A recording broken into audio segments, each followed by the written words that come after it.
KPM. Okey, pagi-pagi sambil-sambil nak sarapan kenalah baca berita dulu kan. Okey, kita buka lah berita. Dakwaan melakukan amang seksual. Uish. Apa ni? Apa amang seksual ni? Apa ni? Assalamualaikum. Waalaikumsalam. Ya. Tadi cikgu dengar Nisa sedang berkata-kata tentang amang seksual. Ya, cikgu. Boleh. Pagi-pagi kita baca berita kan keluar pula perkataan amang seksual ni. Tapi macam tak berapa faham lah cikgu. Jaranglah dengar. Jarang dengar pasal amang seksual ni cikgu. Okey, Cik Nisa. Ya. Hari ini kita akan membantu awak Ya. dan murid-murid Ya. untuk memahami apakah yang dikatakan amang seksual. Oh, okey, baiklah. Lega saya. Saya tak adalah tertanya-tanya seorang diri. Ya. Okey, baiklah. Assalamualaikum semua. Hai. Apa khabar? Anda sedang menonton teras di Didik TV KPM bersama saya, Nisa. Okay, satu lagi episod pada pagi ini di mana kita akan membicarakan tentang apa yang Nisa telah sebutkan sebentar tadi. Tetapi sebelum itu, untuk Nisa suka nak ingatkan supaya kekal menjaga SOP yang telah ditetapkan dengan memakai pelitup muka. Pakai tu betul-betul elok-elok supaya kemas dan juga selamat. Jaga penjarakan fizikal sekurang-kurangnya 1 meter atau lebih. Kerap cuci tangan menggunakan air dan sabun dan lazimkan penggunaan gel ataupun cecair pembasmi kuman untuk sanitasi tangan anda. Siapa agaknya dua insan yang menegur saya tadi? Mereka adalah guru-guru yang akan bersama-sama dengan kita. Sebelum tu, kita tonton profil mereka.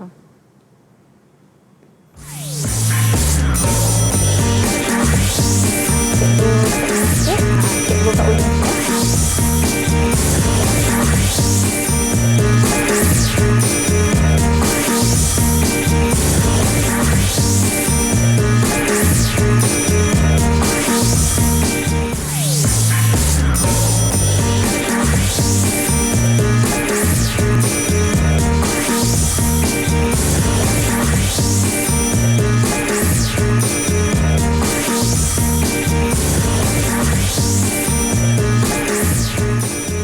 Baik semua, jom kita sama-sama mempersilakan kedua-dua cikgu yang akan bersama-sama kita pada hari ini, iaitu Cikgu Rosman Rosli yang merupakan Ketua Panitia Pendidikan Jasmani dan Pendidikan Kesihatan serta Setiausaha Kokurikulum dari SMK Teriang Hilir Simpang Durian Jelembur Negeri Sembilan. Jumpa lagi cikgu di teras. Dan kita ada Cikgu Azamuddin Haji Ahmad Barkat yang merupakan Setiausaha Sekolah Sukan, Setiausaha Sukan Sekolah, Ya, SMK Sultan Abdullah Cenderung Balai Perak. Apa khabar kedua-dua cikgu hari ini? Ya, Alhamdulillah sihat Nisa. Alhamdulillah semuanya bersemangat dan kita kira kawan-kawan di rumah pun turut sama bersemangat. Bukan setakat kita ada kawan-kawan di rumah, kita ada kawan-kawan di Google Meet yang akan bersama-sama dengan kita secara alam maya. Jadi saya nak panggil kawan-kawan saya, jom masuk ke kelas semua. Assalamualaikum. Selamat pagi. Hai. Hai. Semuanya dah bersedia ya? Okey, kita nak berkenalan dengan satu persatu, tapi saya minta kalau ada yang tak buka video ataupun apa orang panggil tu, kamera. Kamera tiba tak kenal pula. Kamera tu boleh on kan. Ya, kita mulakan dengan Azawani. Sila perkenalkan diri anda.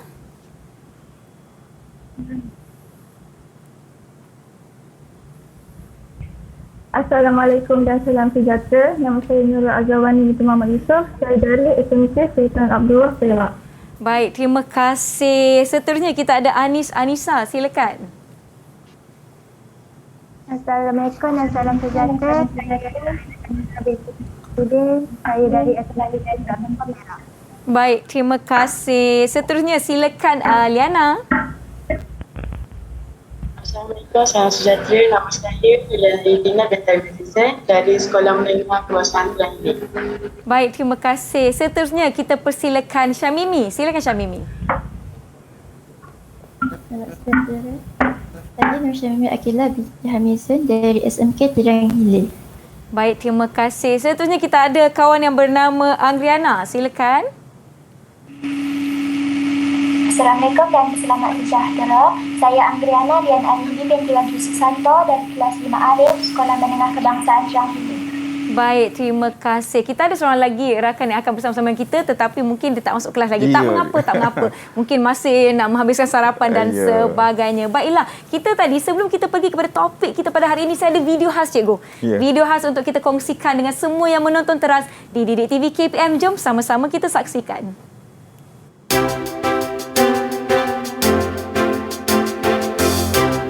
pernah awak dengar tentang amang seksual? Amang seksual. Rasanya saya Pernah dengar tak? Dengar. Tak pernah dengar? Tak pernah dengar. Hari ini saya pertama kali dengar. Apa amang seksual itu? Amang seksual? Saya macam pernah dengar. Tapi tak sure lah. Amang seksual tu sama dengan sexual harassment ke? Lebih kurang, tapi pernah dengar tak perkataan amang seksual tu sendiri? Tak pernah. Selalu dengar sexual harassment je. Dan awak pernah dengar tak perkataan amang seksual? Oh, maaf cikgu, saya tak pernah dengar perkataan amang seksual. Okey, awak pernah dengar tak perkataan gangguan seksual? Oh, yang tu saya pernah dengar. Gangguan seksual itu adalah sebahagian daripada amang seksual. Amang seksual ini merupakan undang-undang yang ada di Malaysia bagi melindungi kanak-kanak di bawah umur 18 tahun seperti awak. Apa yang saya faham tentang amang seksual ni ialah serangan seksual yang berlaku secara fizikal atau bukan fizikal ke atas kanak-kanak yang berumur 18 tahun ke bawah, sama ada lelaki ataupun perempuan.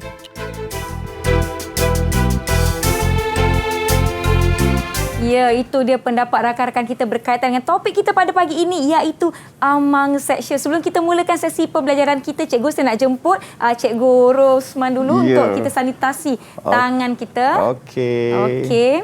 Alright. Sebelum saya persilakan Cikgu Azam, kita sama-sama mematuhi SOP yang telah ditetapkan dengan begitu ketat sekali, memandangkan kes pun bukanlah dalam jumlah yang cantik orang kata kan. Saya sekali, baiklah yang di rumah jangan lupa untuk kekal menjaga SOP di mana saja anda berada. Baiklah cikgu, berdasarkan video yang saya tengok tadi, kawan-kawan kita pun ada yang tertanya-tanya, apa tu amang seksual? Sama ke dengan apa yang diperkatakan tentang gangguan seksual atau sexual harassment? Betul ke cikgu? Okey, sebelum saya nak jawab persoalan daripada Nisa tadi, suka untuk saya ingat kita mulakan kelas kita pagi ini dengan bacaan doa. Baik cikgu, boleh cikgu. Okey, sama-sama kita tanda tangan. Bismillahirrahmanirrahim. Allahumma aftah alaina hikmataka wa anshur alaina min khazaini rahmatika ya arhaman rahimin. Rabbi shrah li sadri wa yassir li amri wahlul 'uqdatam min lisani yafqahu qawli. Amin ya rabbal alamin. Okey Nisa, sebelum saya jawab persoalan Nisa tadi, okey, saya nak tanya dulu anak-anak murid saya yang bersama kita pada pagi ini, adakah mereka juga memahami apakah yang dikatakan sebagai amang seksual? Amang seksual. Siapa nak ada yang nak kongsikan? Okey, silakan. Okey, silakan. Tan Waiken, kawan kita, seorang lagi, silakan. Cikgu, saya pernah mendengar berkaitan dengan amang seksual, cikgu. Okey, pernah mendengar ya Tan? Okey, yang lain? Mimi? Saya nak tanya Mimi lah. Saya belum pernah mendengar tentang amang seksual, cikgu. Ada yang pernah dengar, ada yang tak pernah dengar, cikgu. Macam mana tu? Okey, hari ini Nisa, kami akan, saya dan Cikgu Azam akan menerangkan apakah yang dikatakan sebagai amang seksual.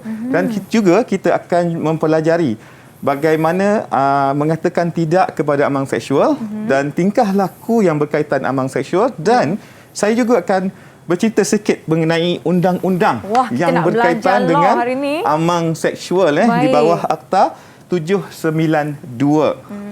Cikgu, adakah apa yang kita belajar pada hari ini hanya berkisarkan murid-murid di sekolah ataupun kehidupan seharian kita? Dia sebenarnya semua pihak. Semua pihak. Dari kanak-kanak, pelajar, ibu bapa dan masyarakat secara keseluruhannya. Ya, baiklah. Saya sebenarnya tak sabar-sabar nak mengetahui apa yang kita boleh manfaatkan daripada episod pada pagi ini. Jadi yang di rumah pun boleh turut sama untuk memberi perhatian terhadap topik kita hari ini, iaitu amang seksual. Sebelum Cikgu Rosman dan Cikgu Azam berkongsi dengan lebih lanjut, kita akan beristirahat seketika. Jangan ke mana-mana. Kembali selepas ini di Teras Didik TV KPM.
KPM.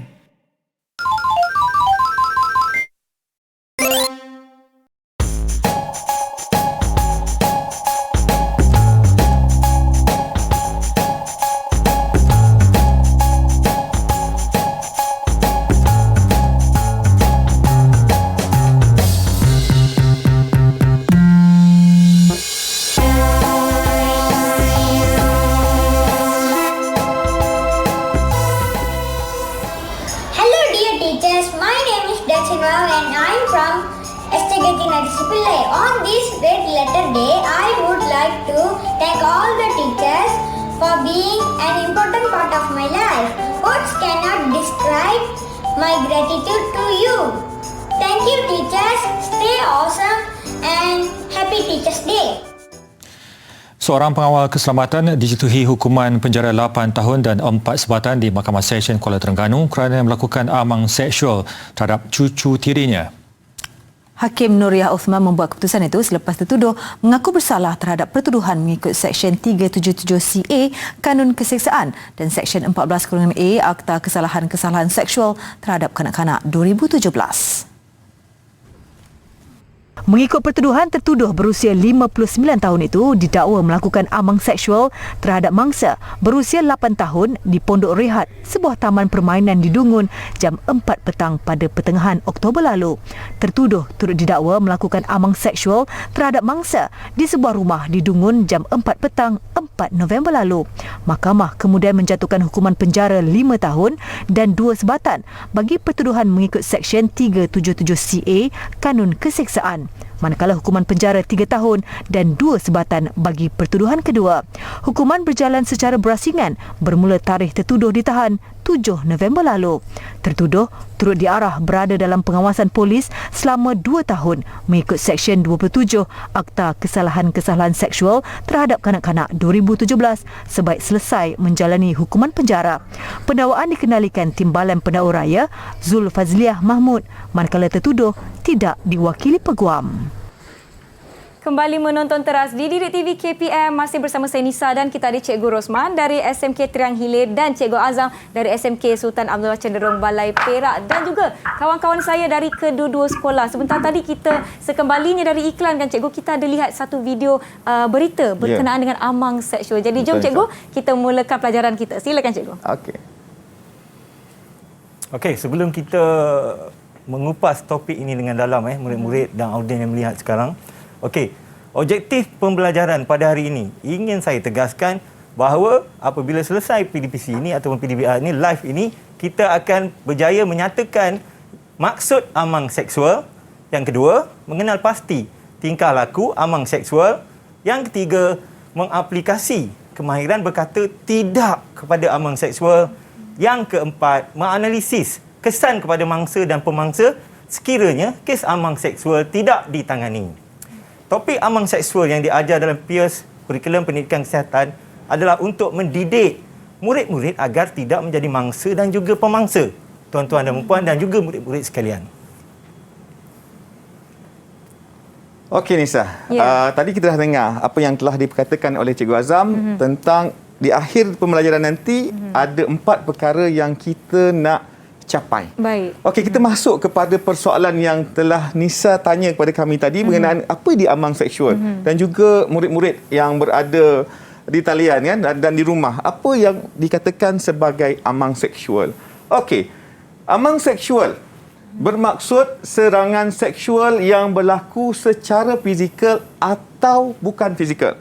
Maknanya serangan, sentuhan kepada bangsa yang berlaku secara fizikal dan juga bukan fizikal. Ini bermaksud melakukan apa-apa perbuatan sama ada melibatkan kontak fizikal dengan seseorang kanak-kanak atau remaja atau perbuatan bukan fizikal yang menjerumus kepada tingkah laku walaupun tanpa persetubuhan. Dan saya nak tegaskan di sini, amang seksual tidak semestinya berlaku kepada kanak-kanak perempuan. Ia juga berlaku kepada kanak-kanak ataupun remaja lelaki. Okey Nisa. Ya. Itu kita dah tahu tentang maksud amang seksual. Baik. Saya ingat jelas kepada Nisa dan juga para pelajar. Ya. Seterusnya, bila kita membicarakan tentang amang seksual, kita tidak terlepas untuk membicarakan tentang undang-undang. Betul, cikgu. Iaitu Undang-Undang Malaysia Akta 792 yang melindungi kanak-kanak di bawah umur berkaitan dengan amang seksual. Okey, kita tengok dan kita kupas satu persatu.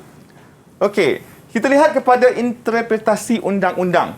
Okey, amang seksual bermaksud gangguan atau ancaman seksual. Bila sebut saja amang seksual, dia mesti berkaitan dengan gangguan atau ancaman seksual. Okey, ancaman seksual terhadap kanak-kanak boleh terbahagi kepada dua di dalam Undang-Undang Akta 792, iaitu di bawah Seksyen 14 dan di bawah Seksyen 15. Okey, saya akan menguraikan sedikit tentang Seksyen 14 ini, Akta 792. Okey, yang pertama, kita lihat kepada Seksyen 14(A). Apa-apa perbuatan menyentuh mana-mana bahagian badan. Mana-mana bahagian badan seseorang kanak-kanak. Okey, itu 14A. 14(B) membuatkan kanak-kanak menyentuh mana-mana bahagian badan orang itu atau bahagian badan mana-mana orang lain. Okey, seterusnya Seksyen 14(C) membuatkan seseorang kanak-kanak menyentuh mana-mana bahagian badan kanak-kanak itu sendiri. Okey, boleh dikaitkan dengan Seksyen 14C. Manakala Seksyen 14D melakukan apa-apa perbuatan lain yang melibatkan kontak fizikal dengan seorang kanak-kanak tanpa berlakunya persetubuhan ataupun tanpa melakukan perhubungan seksual. Okey. Itulah yang tadi dikatakan akta yang melindungi kanak-kanak kita di Malaysia, iaitu Seksyen 14 dan Seksyen 15. Okey. Okey, berdasarkan keterangan daripada Cikgu Rosman tadi, murid-murid, saya rasa dah jelas apa yang akta-akta yang terdapat. Okey, berdasarkan My Metro ni, satu keratan akhbar yang kita paparkan daripada sini, iaitu Harian Metro 2021. Baik. Kita lihat semua kes-kes di sini, tengok laporan daripada Bukit Aman, merekodkan 2,436 kes jenayah fizikal dan bukan fizikal dilakukan golongan ini terhadap kanak-kanak sejak 3 tahun lalu. Lebih membimbangkan apabila kes jenayah seksual ini didapati meningkat mendadak sepanjang PKP COVID-19 yang membabitkan 1,065 kes direkodkan sepanjang tahun lalu. Okey, Ketua Penolong Pengarah pula dipetik bahagian siasatan seksual wanita dan kanak-kanak di 11 Bukit Aman. Okey, Assistant Commissioner Siti Kamsiah Hassan berkata, PDRM memandang serius isu berkaitan kewujudan golongan pedofilia di negara ini berdasarkan perkongsian maklumat di luar negara dan kes dilaporkan serta tangkapan yang semakin meningkat. Okey, berdasarkan statistik ini tidak pernah berlakunya penurunan. Kita tengok semuanya meningkat. Tidak pernah turun daripada tahun ke tahun. Pada saya ini sangat membimbangkan murid-murid. Okey. Jadi kita perlu, kita paparkan lagi statistik. Tengok peningkatan kes pedofilia. 2,436 kes jenayah babit pemangsa kanak-kanak sejak 3 tahun lalu. Okey, kita tengok peningkatan mendadak sepanjang tempoh 1,065 kes murid-murid. Cik Nisa meningkat dan statistik yang seterusnya daripada 2018 hingga 2020 semuanya menunjukkan peningkatan yang ketara. Jadi, soalan saya mudah setelah kita berbincang tadi, saya nak tanya murid-murid yang ada di paparan skrin sekarang. Adakah murid tahu apakah bentuk tingkah laku amang seksual? Okey, sila jawab. Ada yang nak kongsikan? Adakah anda tahu? Silakan. Idina. Gangguan secara visual, cikgu. Gangguan secara fizikal. Oh, terima kasih Agriana. Ada lagi? Siapa yang nak jawab ni? Okey, Anis. Silakan Anis. Gangguan fizikal. Gangguan fizikal. Okey, terima kasih. Jawapan anda adalah tepat dengan apa yang kita katakan tadi. Okey, ini seterusnya. Kita tengok lagi di paparan slide ini. Bentuk tingkah laku amang seksual. Yang pertama, gangguan secara fizikal murid-murid. Yang kedua, gangguan secara lisan. Dan yang ketiga, bukan lisan ataupun bahasa tubuh. Seterusnya, yang keempat, gangguan berbentuk visual. Yang kelima, gangguan bentuk psikologi. Okey.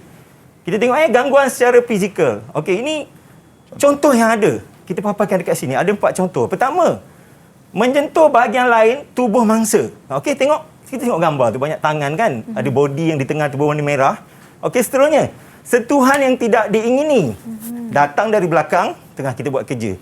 Tak kira lelaki atau perempuan. Seterusnya, menyentuh anggota seksual mangsa.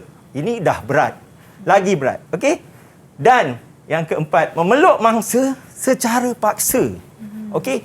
Paksa ni maksudnya tiada kemahuan daripada mangsa. Okey. Kita tengok. Seterusnya, gangguan secara lisan. Kata-kata gurauan yang menjurus kepada seksual. Selepas tu, kita tengok usikan berunsur seksual. Seterusnya, bunyi-bunyian berunsur seksual. Soalan atau ayat yang berunsur seksual ditujukan kepada mangsa. Mangsa sangat tidak bersetuju dan mereka terpaksa menerima ketidakadilan ini. Seterusnya mana? Okey, yang ketiga. Contoh gangguan bukan lisan, bahasa tubuh. Kita tengok sini. Kerlingan atau jelingan yang mempunyai niat. Okey. Menjilat bibir. Menjilat bibir. Itu pun merupakan contoh-contoh gangguan seksual. Seterusnya, bahasa isyarat yang membayangkan perlakuan seks. Ini lagi berat. Okey, yang keempat, contoh gangguan psikologi. Mengikuti, memahati atau menghubungi seseorang kanak-kanak secara berulang kali atau kerap. Sehingga mangsa menjadi takut. Okey. Contoh, mengulangi ajakan merayu seperti mengajak keluar, berjalan, berduaan yang telah ditolak sebelum. Caranya banyak melalui WhatsApp ataupun telefon dan sebagainya. Okey, yang ini gangguan berbentuk visual. Ini zaman media, internet penggunaan medium internet, Google dan sebagainya. Sangat-sangat meluas. Sangat-sangat meluas. Okey. Yang pertama, menggugut untuk menggunakan gambaran bentuk visual, audio atau bertulis atau gabungan ketiga-tiganya sekali. Okey, dia hantar melalui apa? Nampak? Dalam gambar kita dah tunjuk handphone kan? Smartphone. Yang kedua, menunjukkan bahan lucah. Murid-murid ataupun anak-anak tahu kan bahan lucah apa kan? Okey. Yang ketiga, melukis bahan lucah. Dia guna pen, lukislah. Dekat mana? Dekat buku note ke apa semua. Dan ditunjuk bagi dekat mangsa. Yang keempat, menulis surat berunsur seksual. Contoh, menghantar gambar berunsur lucah kepada kanak-kanak, baik lelaki ataupun perempuan dalam telefon. Satu soalan saya. Cik Nisa pernah kena tak? Contoh. Unfortunately pernah kena. Pernah? Okey. Tak apa. Kita beri. Macam mana kita nak menghadapi benda ini? Seperti ini kan? Soalan kepada murid-murid ya. Apakah murid-murid pernah menghadapi atau diganggu dengan tingkah laku yang telah saya nyatakan tadi? Okey, sila jawab. Silakan Anggrana. Okey, silakan. Saya tak pernah, cikgu. Okey, terima kasih. Terima kasih. Okey, ada lagi? Ada lagi nak kongsikan? Ada lagi tak? Nak kongsi jawab? Silakan. Okey, silakan Wani. Silakan. Saya juga tak pernah, cikgu. Okey, alhamdulillah. Anda adalah orang-orang yang dipilih tidak kena dengan gawang macam ni ya. Okey, seterusnya. Okey, ini saya serahkan kepada sahabat saya Cikgu Rosman. Okey, tadi saya dengar Nisa pun ada kata pernah. Jadi seandainya pernah berlaku, itu merupakan amang seksual dan perkara ini tidak boleh didiamkan. Perlu dimaklumkan kepada orang-orang yang kita percayai. Kalau di sekolah, kita kena bagi tahu dengan guru yang kita percayai, guru disiplin, kaunselor. Atau jika kita tak mampu nak bagi tahu dengan guru, kita rasa malu, kena bagi tahu kepada kawan-kawan atau sahabat kita yang paling rapat, dan yang paling penting bagi tahulah kepada kedua ibu bapa. Saya percaya ramai di luar sana yang mungkin menghadapi situasi apa yang kita bincangkan dan merasa takut untuk memberitahu kepada siapa yang mereka harus percaya. Kita akan bincangkan dengan lebih lanjut selepas ini. Kita berinteraksi seketika, jangan ke mana-mana, kembali ke Teras di Didik TV KPM.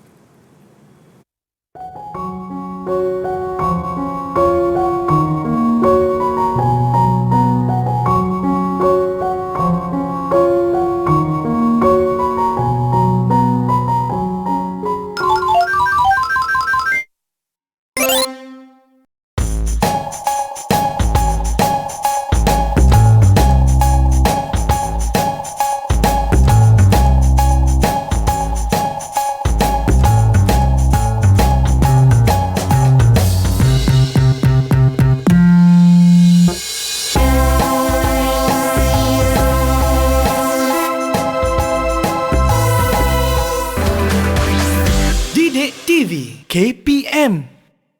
Didik TV KPM.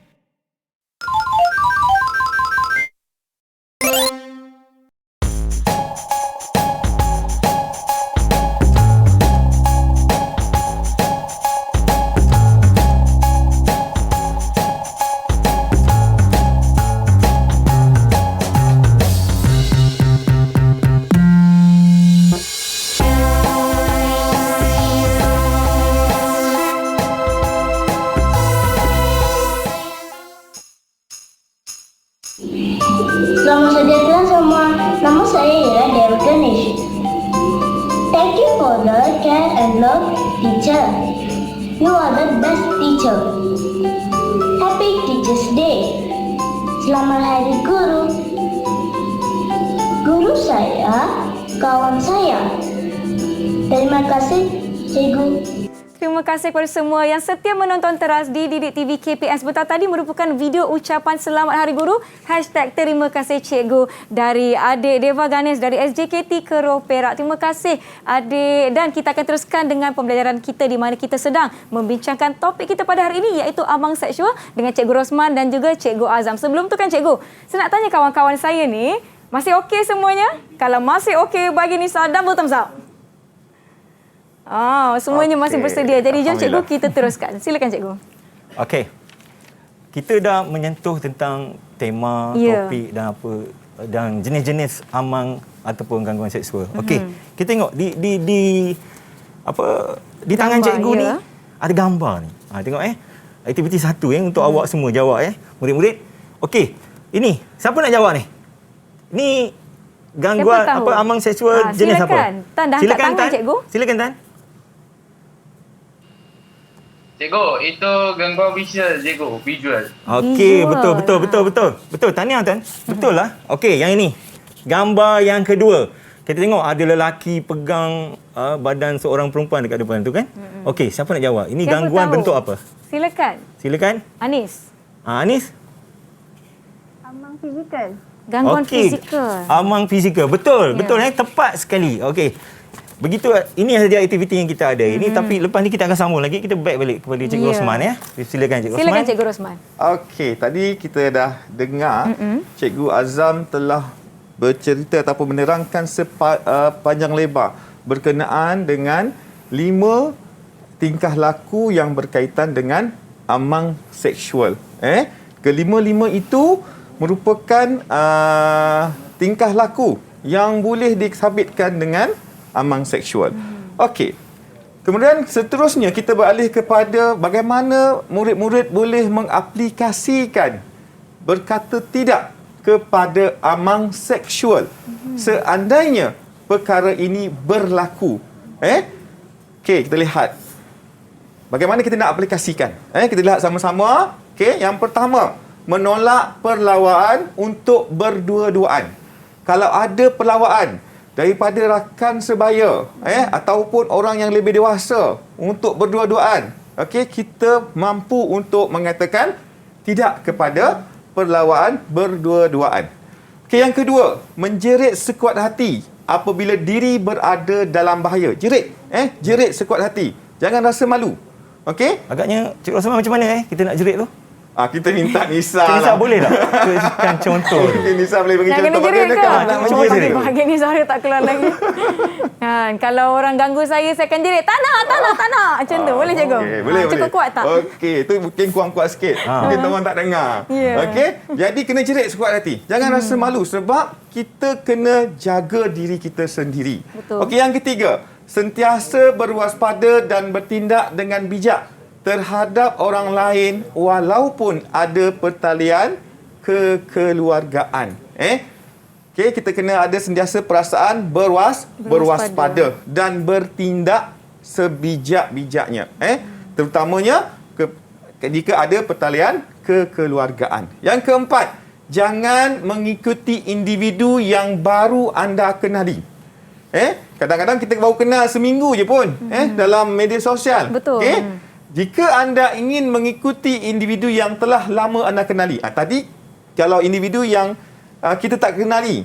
Yang ini pula individu yang kita kenali. Sebab amang seksual ini tidak terbatas kepada individu yang tidak kita kenali. Betul. Sebab selalunya amang seksual berlaku kepada individu yang dikenali, mangsa mengenali pemangsa. Mungkin yang rapat Cik Rosman. Ya.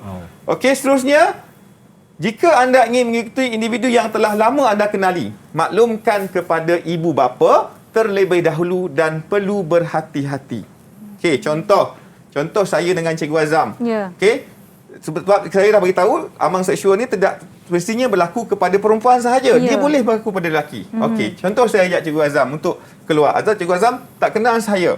Okey, kena bagi tahu dengan ibu bapa kita.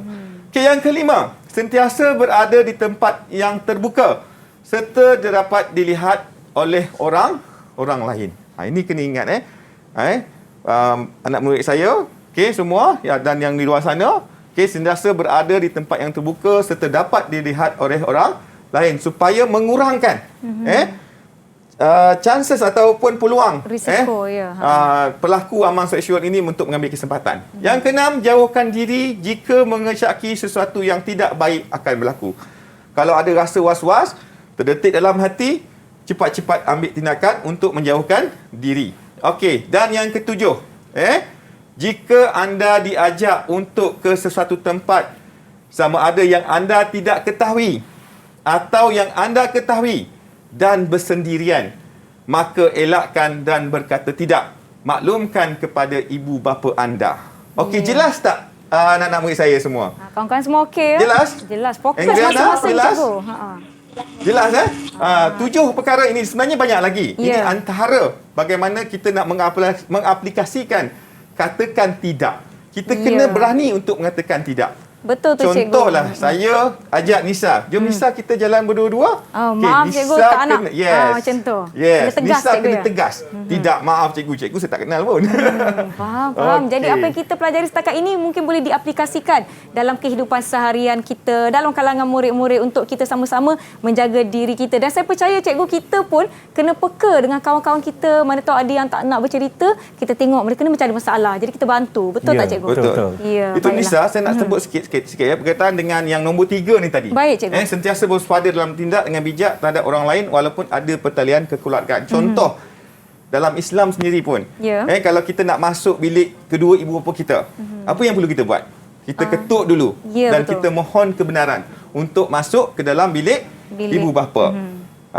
Ataupun kalau kita dalam keluarga, kita dalam keluarga, baik adalah adik lelaki dan perempuan, kita diminta, ibu bapa diminta untuk mengasingkan bila anak makin dewasa, makin remaja, asingkan tempat tidur. Dan yang ketiga, jaga tata susila kita dalam keluarga kita supaya kita dapat mengelakkan daripada berlakunya amang seksual. Baiklah. Okey, Nisa. Ya. Okey. Sebenarnya selain kita dah tahu tentang berkata tidak, bagaimana kita sebenarnya nak mencegah berlakunya amang seksual? Kalau berlaku kat kita, bagaimana kita nak cegah? Ataupun bagaimana sebenarnya kita dapat mencegah supaya amang seksual ini tidak meningkat kesnya saban tahun yang dibicarakan oleh Cikgu Azam tadi, peningkatan daripada 2018, 2019, 2020 semakin membimbangkan. Okey, yang pertama, melalui pendidikan. Okey, melalui pendidikan. Contohnya pendedahan melalui pendidikan yang kita belajar hari ini pendidikan lah. Perlu agar tiada murid yang akan menjadi mangsa dan pemangsa. Maknanya pendidikan kena jelas. Kita kena jelas, pelajar-pelajar kena jelas, murid-murid kena jelas bahawa kita tak nak lepas ini, kita dah belajar tajuk amang seksual ni, ada yang akan jadi pemangsa. Kalau tak ada pemangsa, maka tak ada mangsa. Jadi melalui pendidikan lah kita nak ajar, nak bagi tahu murid-murid, nak bagi tahu masyarakat, nak bagi tahu komuniti, nak bagi tahu seluruh negara bahawa pendedahan melalui pendidikan perlu dan berterusan supaya tak ada lagi yang akan jadi mangsa dan yang jadi pemangsa. Okey, maksud Cik Rosman, adakah pendidikan yang secara formal ataupun tidak formal? Kedua-duanya sekali. Okey, di sekolah cikgu akan ajar secara formal. Tapi mungkin di rumah ataupun melalui kempen ataupun melalui didikan ibu bapa atau rakan-rakan boleh menyampaikan secara tidak langsung melalui pendidikan tidak formal ini. Okey, yang kedua, melalui didikan agama dan moral. Okey, ini tidak dapat dinafikan. Setiap murid harus dilengkapi didikan agama dari awal, kanak-kanak sehinggalah dewasa. Jadi akan dapat meningkatkan jati diri mereka dan tidak terjerumus ke kancah amang seksual. Yang kita takut anak murid kita jadi pemangsa, maka akan wujudlah mangsa. Yang ketiga, ambil peduli dalam masyarakat. Ambil peduli dalam masyarakat. Ini sangat penting. Okey, masyarakat perlu lebih cakna dengan persekitaran kejiranan mereka. Kaedah jaga tepi kain orang.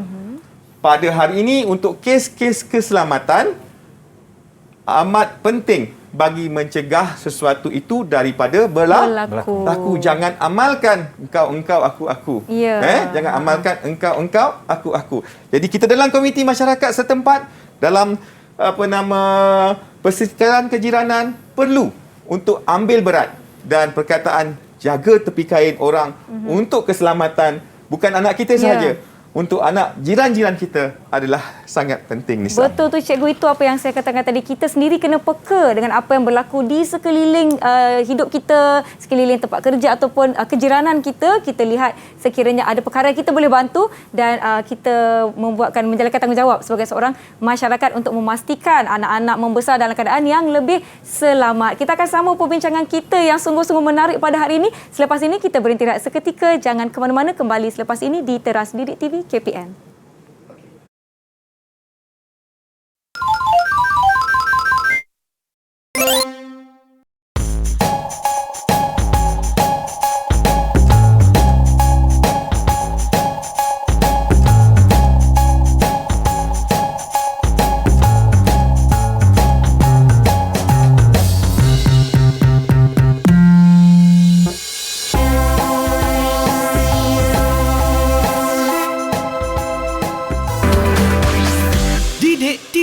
KPM. Didik TV KPM.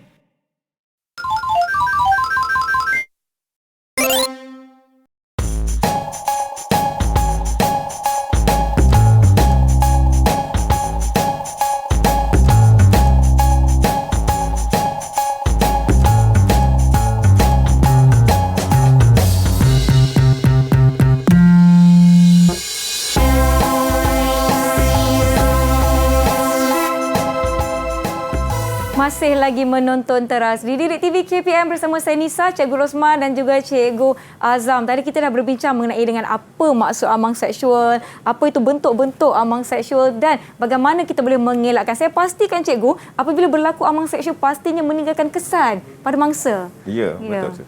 Okey Nisa, sebelum kita masuk kepada kesan amang seksual kepada mangsa dan pemangsa, terlebih dahulu saya nak tanya Nisa lah, seandainya situasi amang seksual itu berlaku pada Nisa, apa agaknya Nisa akan lakukan? Kalau ikutkan perangai bro-bro saya ni, saya berumuk je. Berumuk saja. Ya, tapi yang penting kita kena tegas dalam menolak sebarang, orang kata apa, perlawanan atau ajakan yang boleh menjuruskan kepada peluang, kepada pemangsa. Ya, betul. Bila kita kurangkan peluang, maka kuranglah kejadian mengenai dengan amang seksual. Okey, kita nak tanya kawan-kawan kita, apa yang akan anda lakukan seandainya perkara ini berlaku pada anda dan rakan anda? Saya nak tanya Engriana. Silakan Engriana. Engriana, silakan. Apa yang awak akan lakukan? Rasanya menjerit, bagi tahu orang lain? Okey. Yang pertama, saya akan menolak secara halus dengan cakap tidak. Jika diendahkan, saya akan melaporkannya kepada ibu bapa saya. Okey, secara halus sudah risau dah tadi dia sebut secara halus. Rupanya katakan tidak. Sesuai dengan suara dia. Halus.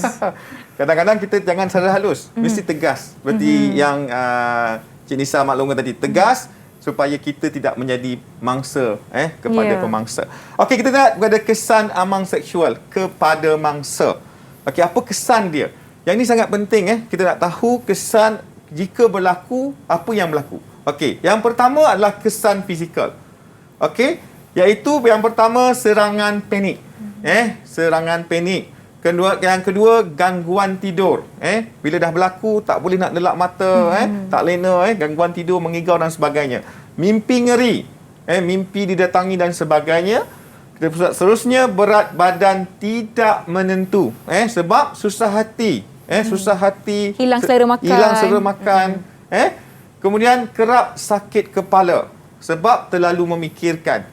Jika ini berlaku dan tubuh badan menjadi lesu. Ini kesan secara fizikal kepada mangsa. Okey, seterusnya kesan kepada sudut psikologi. Kesan dari sudut psikologi kepada mangsa. Yang pertama, hilang motivasi diri. Kalau ini berlaku pada murid, maka dia akan kita lihat ketidakhadiran ke sekolah. Dalam kelas tidak dapat memberikan tumpuan kepada pelajaran. Menjauhkan diri pada rakan-rakan sebab dia hilang motivasi diri. Hilang minat terhadap sesuatu yang pernah dilakukan sebelum ini. Itu yang kedua. Kalau dia minat sukan, dia tak minat sukan dah. Kalau dia minat melukis, dia tak minat melukis dah. Maknanya dia telah menjadi orang yang tidak aktif. Yes, dia pasif sebab dia kesannya kepada psikologi dan juga perasaan dia. Kemudian yang ketiga, penafian terhadap realiti. Penafian dia harus teruskan kehidupan. Dan dia jangan kena ingat bahawa yang bersalah bukan dia. Yang bersalah adalah pemangsa. Jadi penafian terhadap realiti. Yang keempat, menyendiri. Jadi mangsa ni akan menyendiri, duduk dalam bilik seorang-seorang, sentiasa bermonolog, sentiasa rasa susah hati dan sebagainya. Seterusnya, hilang keyakinan diri. Hilang keyakinan diri, tak mampu nak buat sesuatu, tak percaya dengan diri sendiri. Okey. Yang keenam, ketakutan. Sentiasa dibayangi oleh pemangsa. Sentiasa berada dalam ketakutan, tak yakin dengan diri sendiri. Yang ketujuh, akan berlaku kekeliruan. Yang ke-8, kegelisahan. Sentiasa gelisah dalam kelas, tak boleh duduk senyap, ontok, gelisah, tak boleh beri tumpuan pada guru mengajar. Kadang-kadang cikgu boleh perasan perubahan kepada anak-anak murid. Kemudian yang menyebabkan mereka ini hilang tumpuan kepada pelajaran. Terutama bagi anak-anak yang akan menduduki peperiksaan SPM. Dan yang terakhir, ini yang kita paling takut, iaitu kemurungan.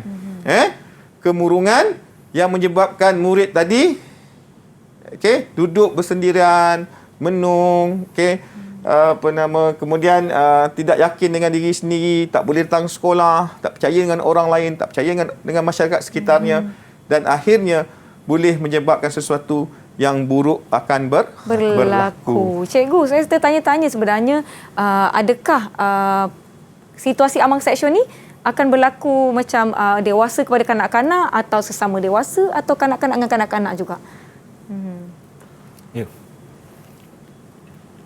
Okey, sebelum Cikgu Azam jawab yang tu dulu. Saya sebenarnya nak tambah sikit. Boleh sikit Cikgu. lagi. Sebab yang itu nanti Cikgu Azam akan jawab. Okey. Saya nak masuk kepada kesan kepada pemangsa dulu. Sebab tadi kita dah belajar tentang kesan kepada mangsa. Sekarang ni kita tahu apa pula kesan kepada pemangsa. Banyak kesan sebenarnya. Tetapi hari ini Cikgu nak fokuskan hanya 2 sahaja. Iaitu jika pemangsa didapati bersalah.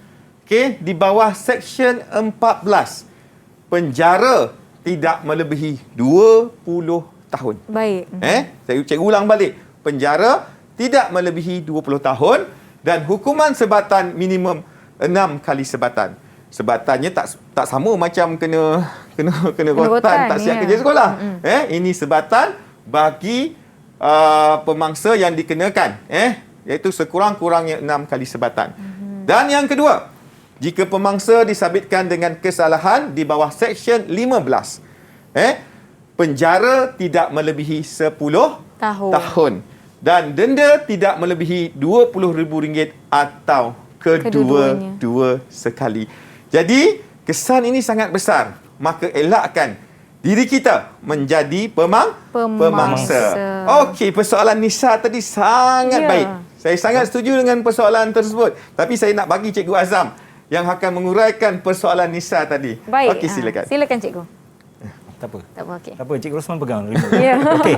Kita tengok Kita berbalik pada soalan host kita, Cik Nisa. Okey. Amang seksual mungkin boleh berlaku.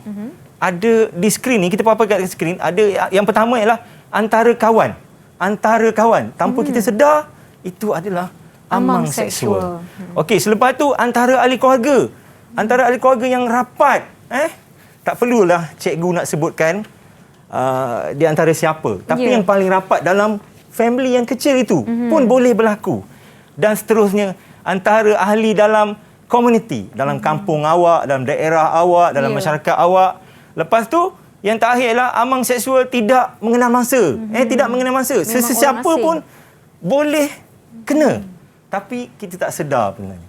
Okey, jadi topik ini sangatlah terbaik untuk menyedarkan kita semua bahawa kita kena cegah amang seksual ini dalam masyarakat kita. Betul. Okey, murid-murid boleh? Setuju murid-murid? Okey. Cuba angkat tangan kanan. Tengok macam mengantuk. Angkat tangan kanan semua. Angkat tangan kanan. Angkat tangan kanan. Yes, semua segar lagi. Okey, Kita akan Nisa. teruskan lagi ya. Sebelum Cikgu Azam teruskan, saya ada aktiviti sikit untuk silakan Cikgu Rosman. Jom. Okey, saya pergi tepi sini ni. Rosman Sebab Rosman tengah. aktiviti berat, okey, dan kita nak faham tentang undang-undang tentang amang seksual keseluruhan, kita ada aktiviti. Alright, di tangan cikgu. Baiklah, di tangan cikgu ada 3 sampul. Macam traffic light tapi tak ada warna kuning. Ada merah, ada biru dan ada hijau. Okey, agaknya siapa nak cuba jawab? Nak cuba buka sampul ni? Silakan. Pilih satu. Okey, silakan Anggrana, maaf. Saya pilih warna merah, cikgu. Warna merah. Okey, merah secantik orangnya. Merah menawan. Okey. Alright. Dengar baik-baik situasi yang cikgu nak tanya awak. Anda baru sahaja mengenali seorang rakan baru di dalam media sosial seperti chat, Twitter, TikTok dan sebagainya lah. Rakan baru anda mengajak anda untuk keluar bertemu setelah seminggu berkenalan. Soalannya, apakah tindakan anda apabila menerima ajakan ini? Silakan Negrena. Takutnya. Okey. Pada pandangan saya, tindakan yang akan saya lakukan ialah saya akan tidak mengikuti individu tersebut, iaitu individu yang baru saya kenal.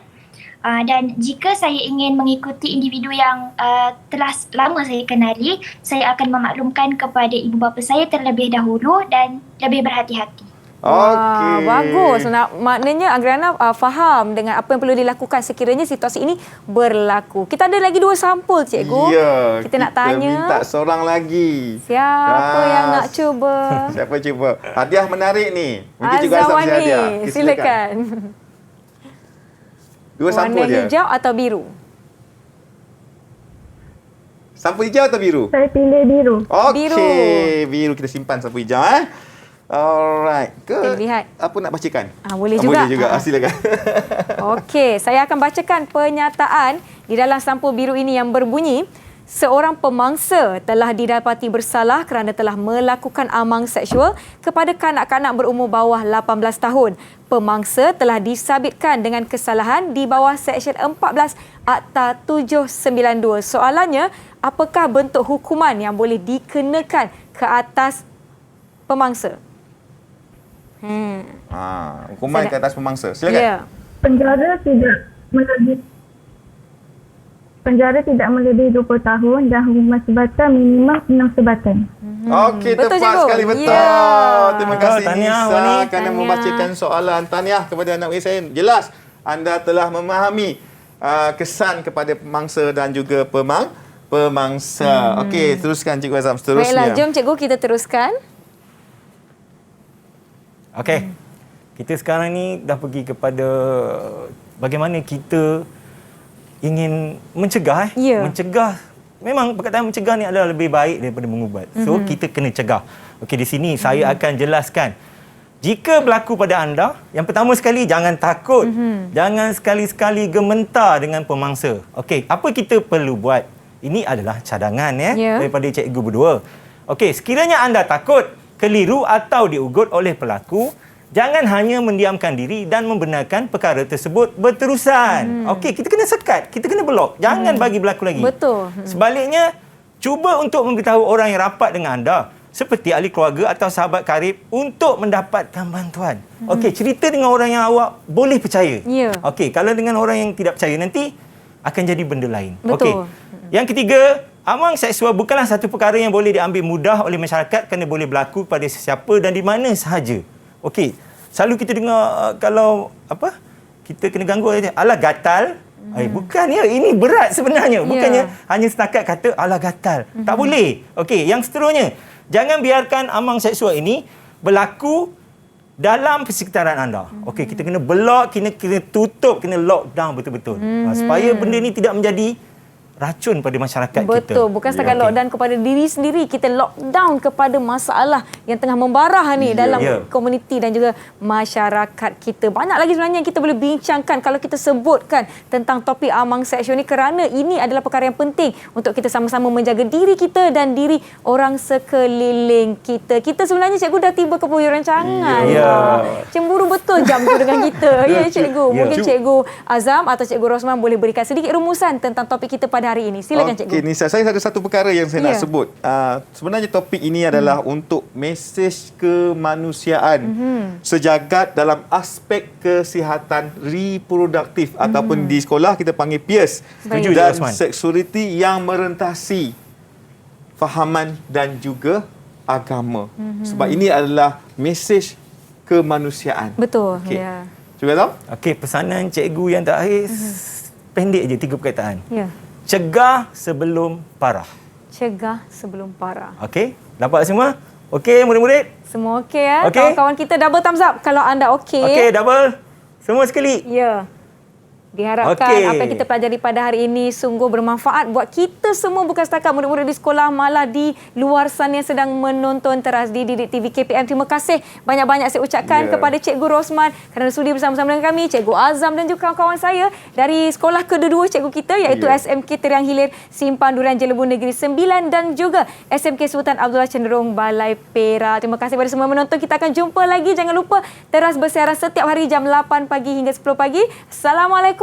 Bye.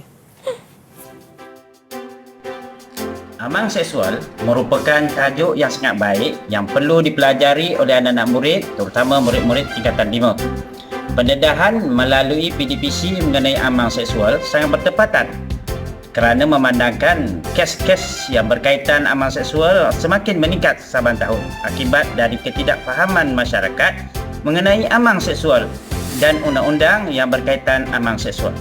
Murid harus tahu dan memahami amang seksual supaya mereka bermaklumat mengenai tingkah laku yang boleh menyebabkan mereka disabitkan dengan amang seksual.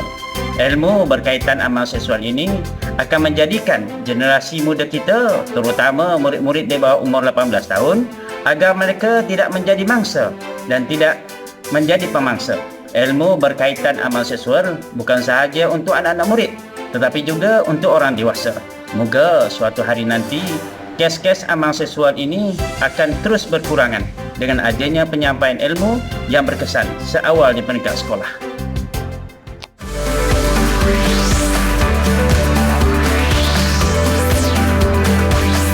Didik TV KPM